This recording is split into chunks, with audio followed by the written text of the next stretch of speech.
લગ્નના જાજા ધજાગરા આ બધા આ કહેવાય નહીં એવી રીતે ઉડાડે છે. જ્યારે એનો સમય આવશે હું કહીશ, રાત્રિ સમય એની પૂર્ણતમ મર્યાદામાં રહી અને લગ્નિયા થાય છે. લગ્નનો સાચો સમય જે સંધ્યા પછીનો છે, ગાયોનો ધણ પાછો આવતો એ ગોધૂલી સમય. ત્યારે તો જાન આવતી અને 2-3 દિવસ જાનો રોકાતી. હવે તો આવતાની સાથે કેટલા આવશો ને ક્યારે જશો પેલા એ નક્કી થાય. હોટલ વાળો જ્યાં સુધી રજા આપે, પેલા 2-3 દિવસ સુધી જાનો રોકાતા, ઈ લગ્ન થતા. કાંઈ ન હતું તોય મૂછો ને તા આપીને લગ્ન કરી ગયા. એ ઘરમાં 4 બહેનો હોય, 5 ભાઈઓ હોય, એકનો એક કમાવા વાળો હોય ને તો એ 9 લગ્ન ધામધૂમથી કરી ગયો. અને એક દીકરાના કરવા હોય છે તો આંખે રાતા પાણી આવે છે. મૂળ ધર્મ હાલે ગયો, મૂળ ધર્મ. દુનિયાને દેખાવામાં કેટલાય ખોટા ખર્ચા કરી નાખો છો. સુખદેવજી બાબા પરીક્ષિત રાજાને આ કથા કહે છે કે આ તો મહાપુરુષો છે, જગતને દર્શન આપે, જેનામાંથી કંઈ જ્ઞાન મળે, બોધ મળે, એવી બધી આ કથાઓ છે. તો કે એમના વંશમાં કોણ થયા છે કે અંગને સુનીતા થયા છે.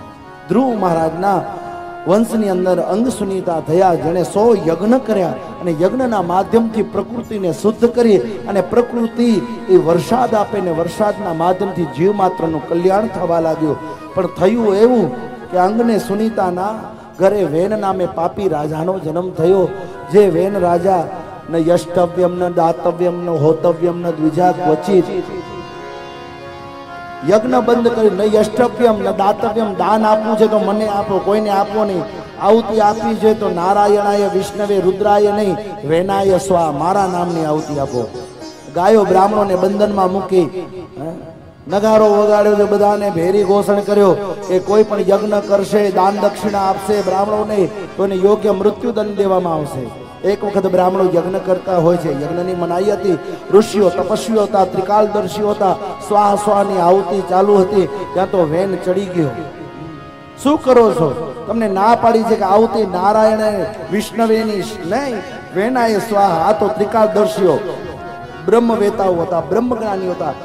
દર્ભની સલાક્યા લીધીને એના ઉપર ઘા કરી અભિમંત્રિત કરી વેન મરી ગયો. બ્રહ્મ મંત્રની શક્તિ કેટલી! દર્ભનો ટુકડો ઘા કર્યો, પાપી વેન મર્યો. ઋષિઓ એના શરીરનું મંથન કર્યું અને મંથન કરતા શરીરમાંથી 2 દિવ્ય જ્યોતિ બારે આવી છે. એક સ્ત્રી સ્વરૂપ, એક પુરુષ સ્વરૂપ. સાક્ષાત લક્ષ્મી નારાયણનું જોડું છે. લોકો જે કાર કરવા લાગે છે. બોલો લક્ષ્મી નારાયણ ભગવાન કી જય હો.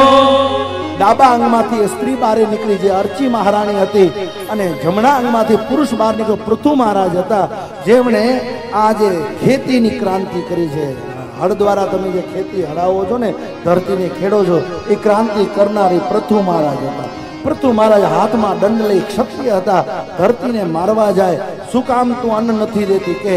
ત્યારે ધરતી એમ કહેવા લાગી કે બ્રાહ્મણોના યજ્ઞો પાપી વેને બંધ કરાવ્યા, ગૌ માતા બંધનમાં છે, ગૌ માતા દુઃખી છે, તમે એ બધાની વ્યવસ્થાઓ કરો, હું તમને અન્ન આપવાનું શરૂ કરી દઈશ.